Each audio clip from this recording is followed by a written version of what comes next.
Assalamualaikum warahmatullahi wabarakatuh. Alhamdulillahirabbil alamin. Allahumma shalli ala sayyidina wa maulana Muhammadin wa ala alihi wa sahbihi ajmain. Amma ba'du. Anak-anakku sekalian, siswa kelas 4 sekolah dasar dimanapun berada, Bapak akan melanjutkan video kelas 4 mengenai bersih itu sehat atau thaharah.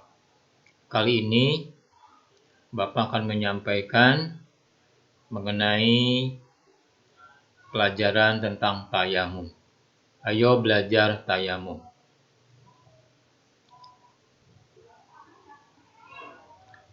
Tayamum secara bahasa artinya menyengaja atau bermaksud.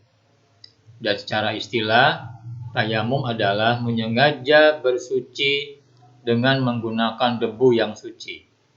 Firman Allah mengenai perintah tayamum ini adalah terdapat pada Al-Quran surat An-Nisa ayat 43 yang berbunyi, Bismillahirrahmanirrahim. Wa in kuntum marda aw ala safarin aw jaa ahadum minkum minal ghaib aw lamastumun nisaa falam tajidu ma'an fatayammamu sa'idan thayyiban famsahu biwujuhikum wa aydikum innallaha kana afuwan ghafura. Sadaqallahul azim.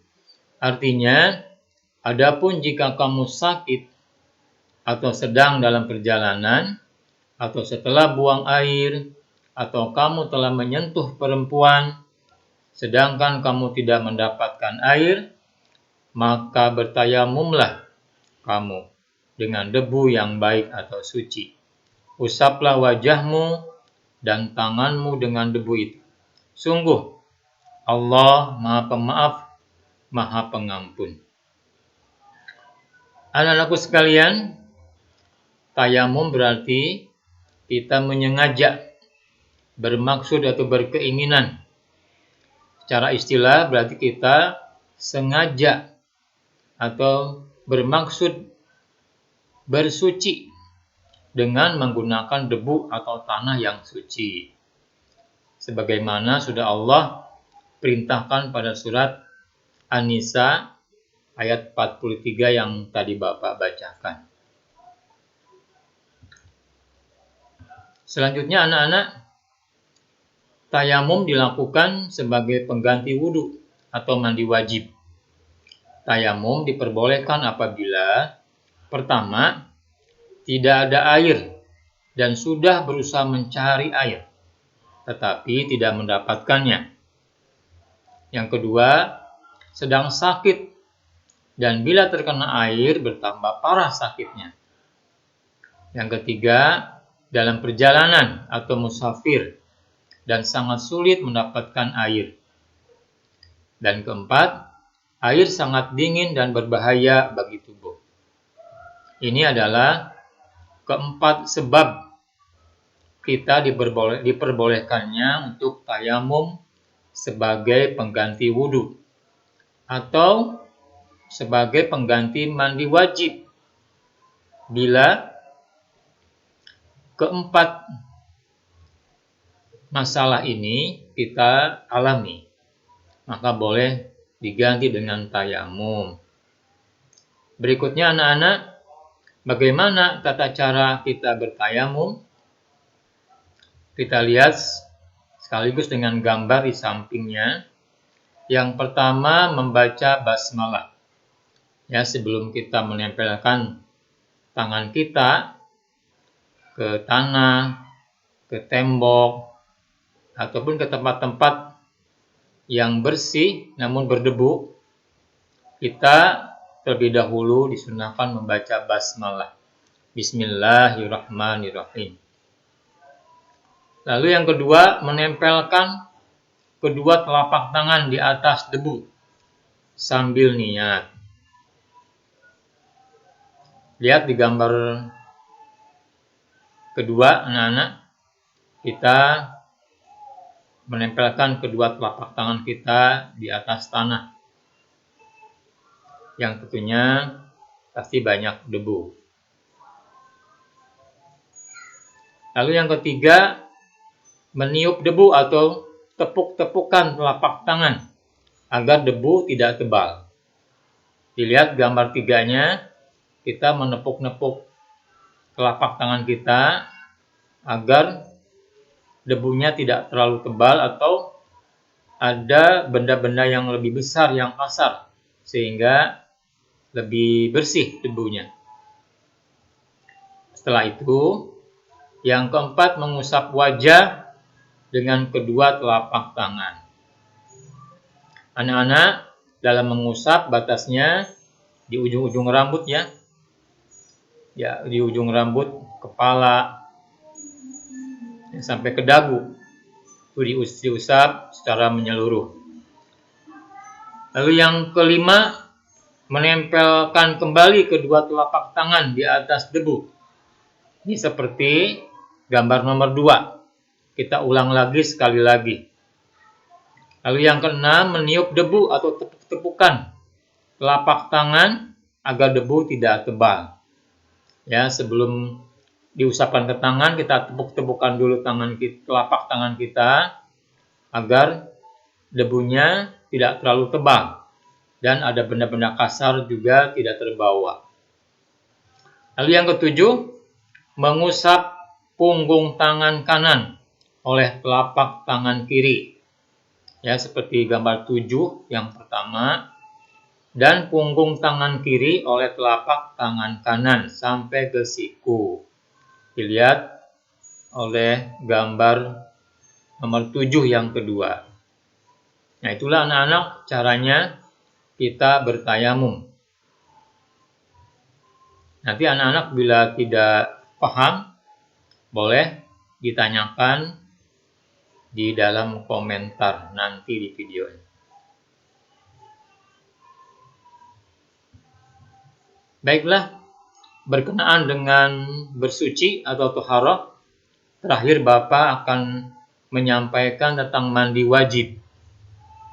Adalah merupakan persiapan bagi anak-anak, ya, terutama anak-anak yang belum balik. Jadi harus tahu terlebih dahulu bagaimana kita mempersiapkan satu saat nanti kalian akan, kalau laki-laki akan bermimpi basah atau ihtilam, ya, bukan mengompol, tapi mimpi basah itu ya berbeda dengan air ompol atau air kencing. Kalau perempuan, dia sudah terkena haid atau menstruasi. Bila anak-anak sudah terkena ihtilam atau haid, maka setelah selesai suci haidnya, maka diwajibkan mandi. Atau setelah junub, maka diwajibkan mandi sebelum melakukan sholat, baca Al-Quran, dan lain-lainnya. Baik, mandi wajib untuk menghadapi masa balik, yaitu masa ketika anak-anak akan bertanggung jawab secara mandiri untuk menjalankan perintah agama, misalnya sholat dan puasa. Mandi wajib adalah membersihkan seluruh badan dengan air suci untuk menghilangkan hadas besar, yaitu junub. Allah Subhanahu wa taala berfirman, Bismillahirrahmanirrahim, wa in kuntum junuban fatahharu. Sadaqallahul azim. Jika kamu junub, maka mandilah. Surat Al-Quran, surat Al-Maidah ayat ke-6. Mandi wajib dilakukan karena junub atau terkena hadas besar. Mandi wajib dilakukan antara lain karena mimpi basah bagi laki-laki atau haid bagi perempuan. Ya, sudah Bapak jelaskan dari awal. Lalu tata cara mandi wajibnya bagaimana anak-anak? Yang pertama, ini disunahkan, berwudu sebelum mandi. Ya, namanya disunahkan, silahkan kalian lakukan, akan dapat pahala, kalaupun tidak apa-apa. Setelah berwudu, maka sebelum mandi, membaca basmalah dan niat. Bismillahirrahmanirrahim. Nawaitul gusla li raf'il hadatsil akbari faradallillahi ta'ala. Setelah itu, yang ketiga, meratakan air ke seluruh tubuh dan menghilangkan kotoran-kotorannya. Dari ujung rambut sampai ujung kaki, jempol dan semuanya, jari-jari semuanya harus terkena air. Harus menyeluruh, basah. Ya, setelah itu selesai, kalian boleh melaksanakan ibadah. Nah, demikianlah anak-anak mengenai tayamum dan mandi wajib. Mudah-mudahan dapat dipahami. Silakan selanjutnya bisa mengerjakan latihan soal berbentuk AKM di deskripsi. Sekian, billahi taufiq wal hidayah. Assalamualaikum warahmatullahi wabarakatuh.